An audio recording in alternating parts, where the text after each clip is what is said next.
Hello and welcome to the Battling Barrow and another terrain crafting video. Yes, I hope you're doing well. In my D&D campaign, my players were looking for a Rakasta Temple. They came across another temple where I just repurposed my stone ziggurat, and there is a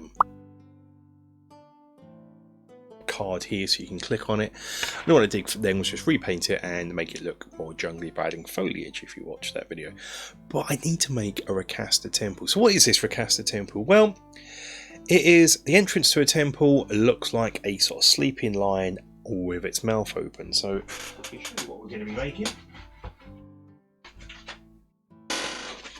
We're going to be making this. This is going to be the temple entrance. It's all separate for storage, so nothing's joined so the arms come away. And there's another reason for this, because players don't listen. Hopefully I've used this by the time this comes out. But the actual temple itself, the mouth, collapses, so you can take this away and drop this down as the trap. So that is what we're going to be making. Let's get on with the craft. So the first thing I'm going to be doing for this project is turning to some pen and paper and sketching some rough ideas on how I want it to look. That's what you can see me doing here. I'm just working out rough shapes and sort of how it's going to look. In the end, I don't have the bottom jaw in. I just get rid of that. It's not really needed. But yeah, it's sketching it all out and sort of planning how I'm going to do it. I know I need the top jaw to collapse, and so the bottom jaw needs to rest on something. And when I'm done, I've tried to do a 3D view, front view and a side view. But now I want to try and do the same, a bit more neater, but to scale. So getting Hugo here, and again working the bottom drawing, which I don't use in the end. I just begin to work out, one, how big I want that door to be, how big I want the lion's snout to be, its teeth, and what have you. So I'm just going to use this. This will allow me to transfer this to foam in a bit. Now I've got the front view done, I can use that by putting a bit of paper next to it, and this is only rough, but using that to transfer the dimensions on so I can do a side view. So I'm just going to get a ruler, line the paper up, and just mark some lines in where the key pieces are, very lightly. Once I've got the lines in place, I can then go through and put in the side profile of how it's going to be. Like I've put the lines in for the bottom part of the snout, the top part of the snout, top part of the head, the hair, and what have you. So this will allow me to sort of work out sizes. And this will be to scale. Again, at this stage I keep putting the bottom jaw in, but I just don't bother with that in the final piece. Now I've got the front and side profile of the head, I can come in and work out how big I want the arms on either side to be. This will allow me to work out the length and the height of them. Okay, with those all drawn, the next thing I can do is come in with a pair of scissors and cut them out, because then I can trace these onto some foam. I assure you I am cutting these out here, but as usual in my awesome style, I'm doing it off camera because I'm an idiot. So I've got the paw cut out and I'm going to use this foam. This is about 1.5 inches thick foam. And this is actually comes from scrap of packaging I just kept for something I had delivered. So it's white bubbly foam, but it doesn't matter because I'm going to be covering the temple in something anyway. If you're lucky enough to live in a country with lovely XPS foam, you can probably just do that and not bother with the Mod Rock covering. This is slightly not high enough for the height I wanted the arms, but I just roll with it and just make them slightly not as high. Then come in with a marker pen and just trace around that. I'm going to need to do this twice because there's one on each side, but yeah, that's how that goes. With the head, I need to cut this out into sections. I cut the paper out in one go, but now I've worked out I'm going to cut it out into sections. So I'm going to decide that because of the width of the foam, I'm going to cut it out into his snout and the top of his head, and the bottom part of the jaw is really not going to be used as such. So I can trace this bit out, his nose, onto some foam, and the reason I did this is because the thickness of this foam is almost the perfect thickness and width for his head. and I figured this would just make it easier and I can just glue it back together later on. So the process for this is the same. I'm going to trace it out. Once I've got all the pieces marked out, I can come into my hot wire cutter and cut them out. Now the easiest pieces are obviously going to be the arms. These are just going to be almost straightforward. So to begin with, I just cut around that line. And then I'm just going to bevel one edge. This will be the outside edge that goes away from the head. So if I'm looking at this arm, this will be his left arm. His left arm, if we're looking at a right arm. So yeah, just so it adds a bit of visual interest. Also going to cut in some claws. Obviously repeat that for the other side. The process for his head is much the same. This is his snout area, his nose area, so I'm just going to cut around that to begin with. And then I'm going to come in and cut out the top of his head, just doing all the simple cuts to begin with. I can put them all together at the moment, and then what I can do is look at my front profile and just, at the moment I haven't glued it, so I'm just holding it together, but I can come in with a pen and try and draw in some of the details where I want, particularly the muzzle. Work out it's, I want it straight, I want it to be slightly angled, slightly curved. Work out the top part of his head, where sort of a hair is going to go, so I can cut that in.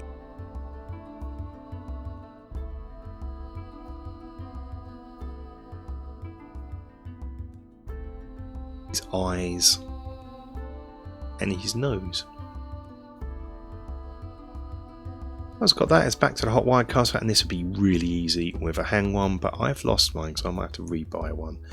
First thing I'm going to do is just cut these grooves in for the hair. Now this is very stylized as it is a statue at temple entrance, so it doesn't have to, it's not meant to be look realistic. This just represents its hair, its mane. I can then cut out and shape his muzzle, his snout a bit, and then when I've done that, I'm going to come in and just glue them together to make the next stage easier using hot glue. Try not to put any towards the edges just in case I need to do a bit more cutting and trimming. I'm just going to do a quick test fix. What I need now is to work out the size of the underneath. This will be the doorway itself. So this is what the head sits on to raise up. So I'm just working out its height and where to put the door. And then I can cut that piece out. For the door, I just sort of come in and angle out a doorway. This will be black and underneath, so you won't see it. It's just to represent the fact there is a door. And I just keep working on the head as well. Just worked on the head a bit more, just sort of cutting away bits. And as I said, if I had a hand wire cutter, it'd be so much more easier than what it is. Okay, with that cut out, I'm going to just use a sharp knife and cut out some eye holes here. I'm still not too sure how I'm doing the eyes, but I figured if I just cut these out now, save a bit of time. And now for the teeth. Now for this, I'm using this XPS foam that came in the Dungeon Ministers package. It was actually protection packaging for the product, so but I'm still using bits of it. And so I'm going to work out the teeth, draw some rough teeth, and cut out some rectangles, and then come in with a knife and carve in some teeth. Again, it doesn't have to look pretty, this is going to be covered soon. When they're cut out, I'm just coming with some hot glue and stick these teeth in. Next, the aforementioned covering. This is called Modrock. It's a old favourite of mine when I used to do model railways back in the 80s and early 90s. It's great for covering large areas in plaster, and it is effectively a roll of plaster, a roll with plaster on it. It's what they used to, in at least the UK anyway, bandage your arms up back in the day with.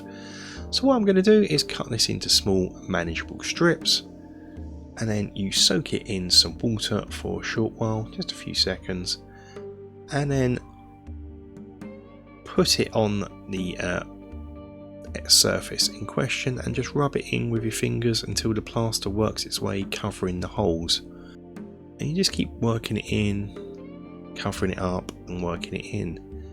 So what I have done here is I'm going to, for its nose, you can do things like do a bit of sculpting with it. So I'm going to ball up a couple of pieces, put it on the nose and sort of shape it into a nice cat-like nose. So now I'm going to do the eyes. Doing the nose gave me an idea, so I'm going to actually use this to mould some sort of eye. So I'm going to do an eyelid on either side, and then come in with a ball and do a ball of an eyeball and put that in place. Also texture at the bottom, and then once I've got all the basic moulding done, I can go over and give it all a complete covering. Another thing I sculpted in was some ears as well at this stage, but then I went through and covered it all and left it to dry for 24 hours. And when it's dry, it goes nice and solid, and you won't know that it's white bubbly foam. And this is what it looks like at this stage. Here you can see that the underground tunnel. Hopefully you can see how it's all going to fit together. I am really pleased with this. It actually looks pretty much how what I had in my head. So yeah, let's get on with the painting. So the first thing I'm going to do is undercoat it in black. Just give it a rough undercoat in black. This just in case I miss any. Not that it matters if the white shines through. I'm painting this greys. I know I moved away from greys this year, but I wanted to do grey because it's a volcanic, made from volcanic rocks. That's going to be grey, black, what have you. So this is an overbrush of a mid grey. And this is what it will look like at this stage, letting lots of black show through. And what I'm going to do now is just give it a dry brush of a lighter grey. And that's great, but now I'm going to dirty it up. So I've got this yucky brown colour, so anyway I can describe it. And I'm going to water it down and just let this run in the deepest recesses and all over. And as I'm putting it on, I'm dabbing it off because this is just grime and dirt and what have you. So I'm just going to work that all over. Next bit of green. This is a Games Workshop Citadel green. It's an old one. It's called Camo Green. Mine is really dry, but this makes it perfect for what I use it for, and that is to dry brush moss, mould and weathering onto pieces. And that is what I'm going to do here. Next up, going to coat it in a wash just to dull it down and uniform it. This is a homemade wash, just literally made from dirty water from your paint pot that's dirty, some black ink and some brown, a little bit of brown paint and some flow washing up liquid to act as flow aid. And that is what I do. So I'm just going to paint that on all over. Okay, what I'm doing here is adding on some PVA glue and sprinkling on some static grass to act as moss that has grown over it. Picking out more of the flattest horizontalist areas, so it looks like that's where moss will grow. And of course, everything I've done here I've repeated on the arms too. And what you can do is, if you do the moss in on some boards, you can tap it off. And with that, once it's dry, that is it complete. So what we can do now is take a look at it. I'm just working on the arm here, but yeah, that is it. So while I'm doing this, I'd like to take the time to thank you for watching and supporting the channel. It means an awful lot to me, all your support. I love reading your comments. I love getting advice from you guys when you sort of do something and you let me know you do it a different way. That's always useful. But yeah, let's have a look at this all set up, and until the next video guys, stay safe, take care, bye bye.